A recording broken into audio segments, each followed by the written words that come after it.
I work on Broadway and I work backstage, and I've been doing that for about 22 years. I dress the actors in the show. They'll put a costume on stage left, and then they'll need to take it off on stage right, and then it'll need to go back to stage left tomorrow, but it gets stored in the dressing room, which is on the 4th floor, so I'm kind of all over the building. I lift a lot of things. I climb a lot of stairs.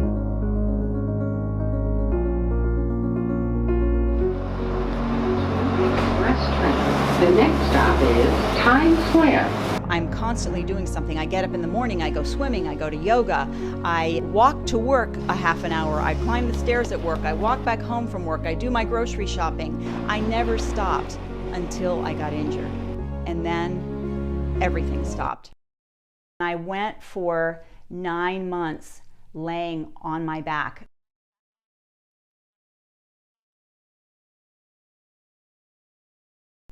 I had to eat laying down on the floor. The only activity that I could do was to be horizontal. So I could go swimming, but I couldn't get into the swimming pool. They had to lower me in with a chairlift. I absolutely could not go to the theater and do my job because I could not carry the costumes up the stairs, and because my symptoms weren't really matching my pain, I ended up going from a hip doctor to a back doctor to a hip doctor to a back doctor, back and forth and back and forth. I've had multiple procedures done on me for the wrong body part. So I put together this, 6-page Excel spreadsheet right here of all the doctors I went to, all the different treatments, the diagnosis, and all of that kind of stuff.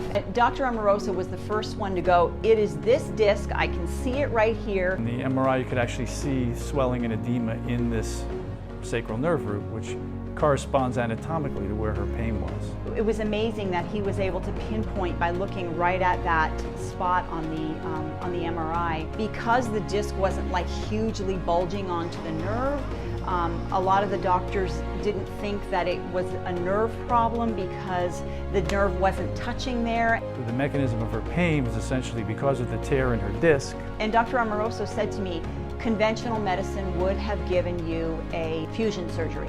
So it was a huge, huge, huge relief to have this procedure done and to be able to sit. I mean, the last thing that came back was sitting.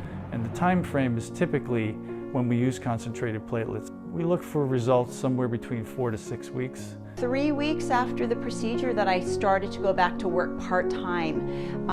Now I am back completely, and I'm able to do 8 shows a week, and oddly enough, because of the Memorial Day holiday, we actually did 12 shows in a row, and I actually did all 12 of those shows, which was great. And at the end of the 12th show, I felt like a superwoman again.